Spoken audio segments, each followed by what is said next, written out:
6 high prices I paid for always putting others first. Asterisk, they used to call me the strong one, the dependable one, the one who always showed up, the one who'd pick up the phone at 2 a.m., who'd rearrange my plans without hesitation, who'd say it's okay even when it wasn't. I wore that like a badge of honor for most of my life. And truthfully, for a long time, it felt like love, like purpose, like I mattered because I was useful. But there's a kind of tired that sleep doesn't fix, a kind of loneliness that doesn't come from being alone, but from being everything to everyone and nothing to yourself. I didn't see it clearly at first. How could I? The world applauds people like us, the givers, the selfless ones. They call us good, kind, generous, and maybe we are. But beneath all that praise was a person slowly disappearing. Someone who didn't know how to say no, not because I was incapable, but because I was afraid. Afraid that saying no would make me less lovable, less worthy. Afraid that boundaries were a betrayal, and so I kept pouring. I gave and gave until I forgot what it felt like to receive without guilt. I listened to everyone's stories but never told my own. I held space for others to fall apart, but never allowed myself to unravel. And when I did, no one noticed. Because I was the strong one, I trained the world to see me that way. I trained myself to believe it was all I was allowed to be. It took years, decades, even to realize that I had mistaken self-abandonment for love. That I had confused being needed with being valued.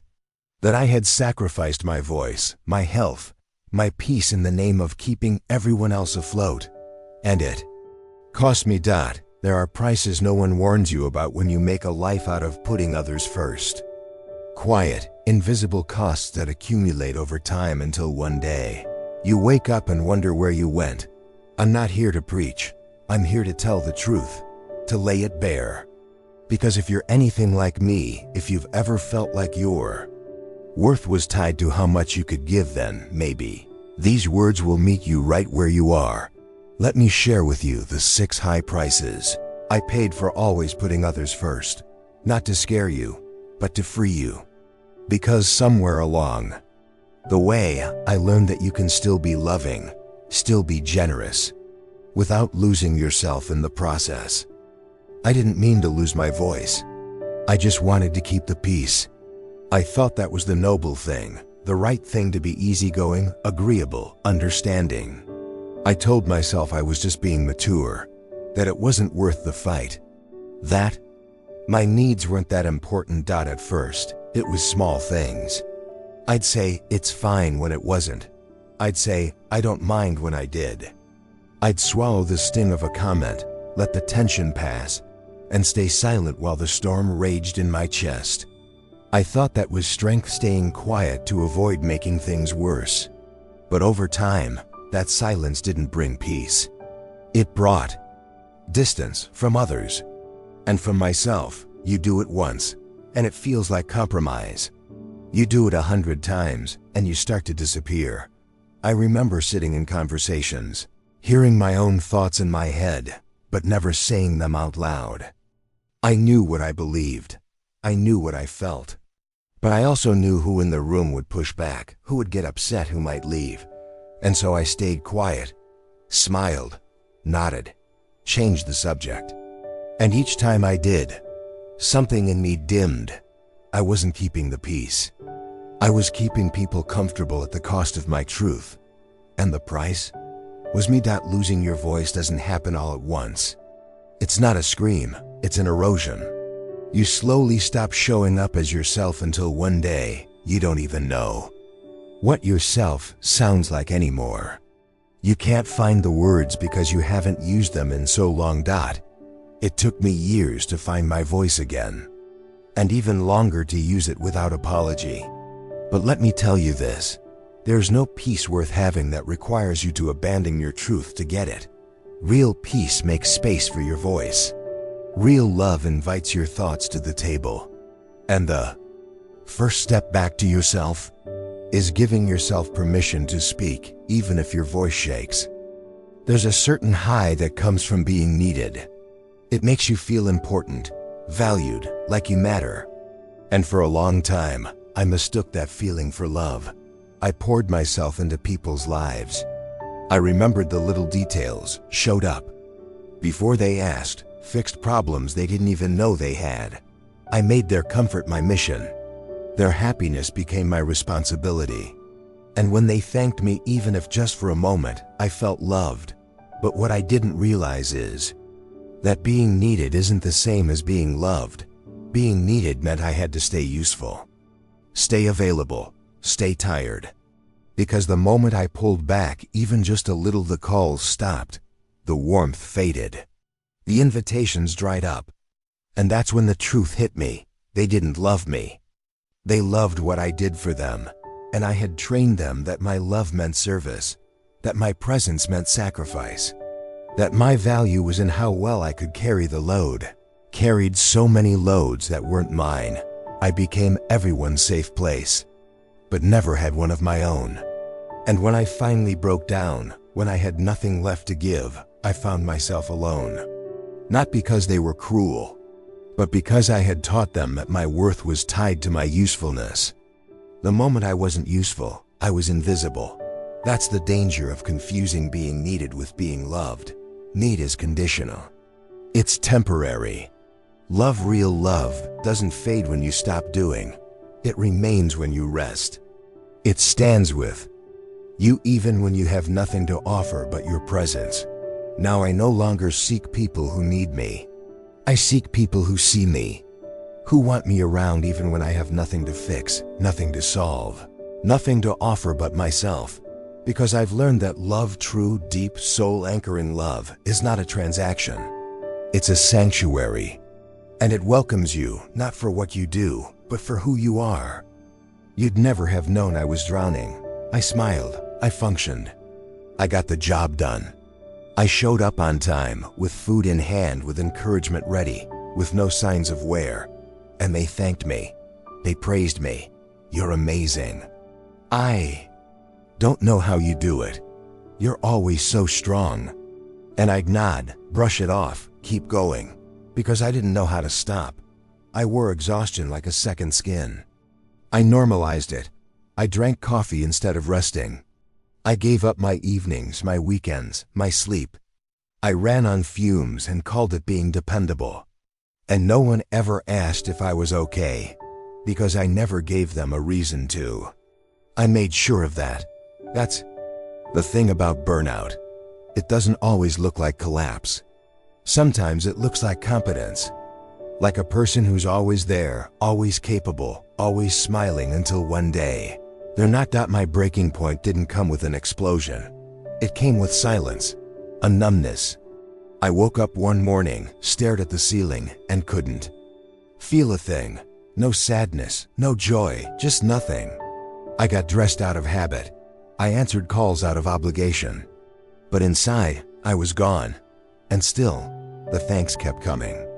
You're a lifesaver. I don't know what I'd do without you. And I wanted to scream, I don't know what I'd do without me either. Because I've forgotten who I am beneath all this giving, but I didn't scream. I just stopped. Slowly, quietly, I began to pull back, to cancel things, to rest, to say no. And it felt unnatural, like I was betraying someone. But what I was really doing was returning to myself. Burnout doesn't happen because you're weak. It happens because you were strong for too long, without support, without pause, without being seen. And now, I still give. But not to prove anything, not to earn my worth. I give from overflow, not from emptiness.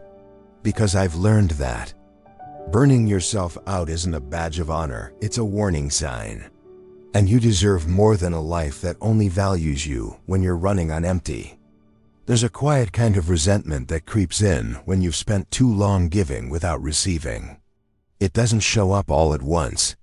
It tiptoes in after years of smiling through the frustration, of saying yes when everything inside you is screaming no, of being the helper, the fixer, the one who never lets anyone down, even while you're falling apart. At first, I didn't even recognize the resentment.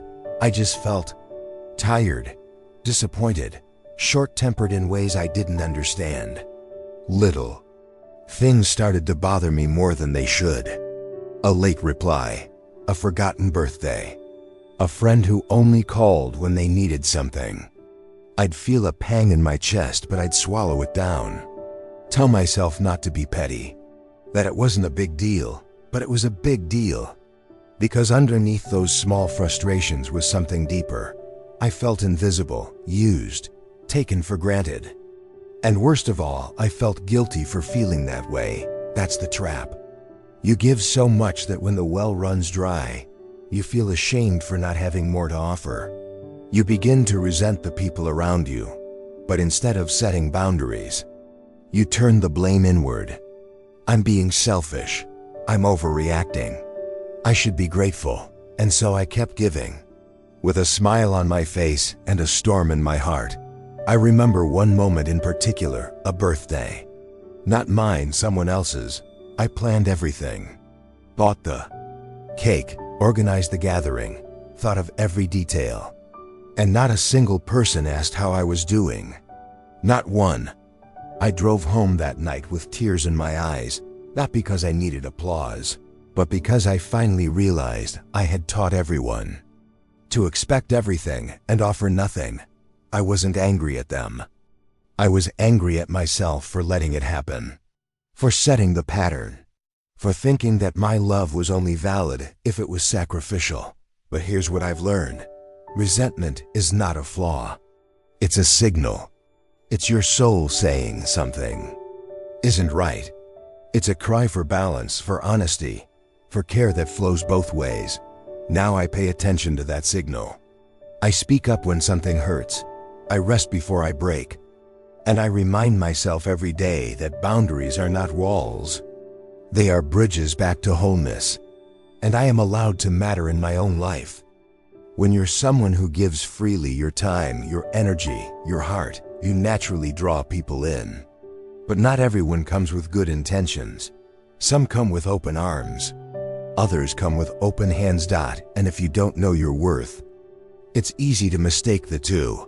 For years, I surrounded myself with people who loved the way I showed up for them, who praised my loyalty, my effort, my selflessness. But when I needed something, support, honesty, presence, they disappeared or worse, got offended that I dared to ask. It's a painful thing to realize that some of the people closest to you aren't really there for you. They're there for the version of you that makes their life easier. I once had a partner who never asked how my day was unless I looked visibly upset. I'd bend over backward to support his dreams, cheer him on, care for him in every possible way. But when it was my turn to be held, there was silence, or discomfort, or deflection. And still, I stayed. Because I told myself, he's just not good at expressing emotions. Or maybe I'm expecting too much. But deep down, I knew I wasn't loved. I was leveraged. That's the danger of always giving. You attract takers who don't feel guilty for the imbalance, who see your generosity not as love, but as obligation. And if you're not careful, you begin to believe them. You begin to think that this is what love is, one-sided, uneven, quietly painful. But that's not love. That's survival disguised as connection. It took me a long time to understand that true partnership is mutual. It's not about keeping score, but it is about shared effort, shared care, shared presence.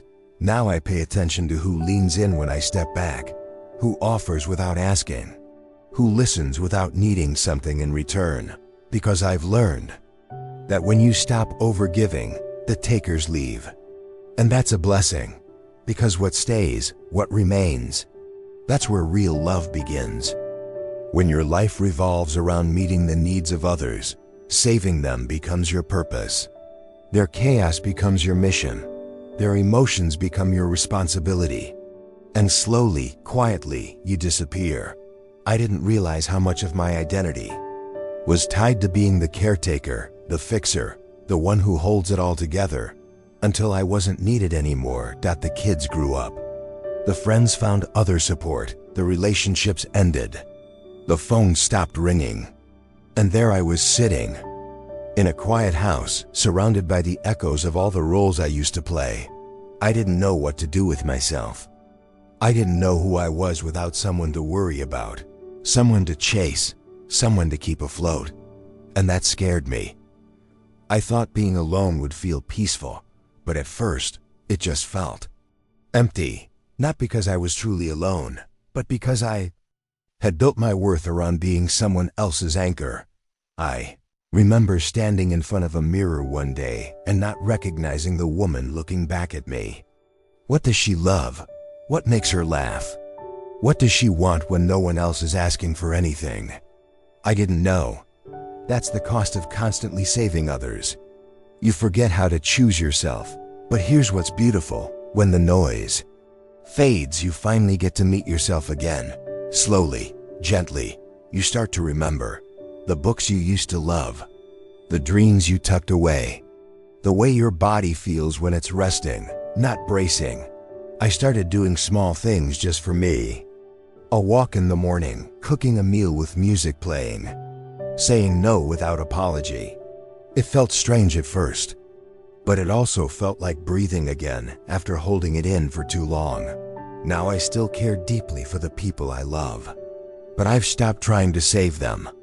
Because love doesn't mean rescuing. It means walking beside someone without losing your own path. And the truth is, you're not here just to support other people's lives. You're here to live your own, fully, boldly, freely. I still give. That part of me never left. I still care deeply. I still notice the unspoken things. I still remember birthdays, check in on the quiet ones, offer help before it's asked for. That tenderness, it's part of who I am. It's not weakness. It's not something I regret. But I give differently now.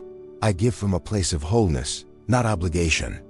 From love, not fear.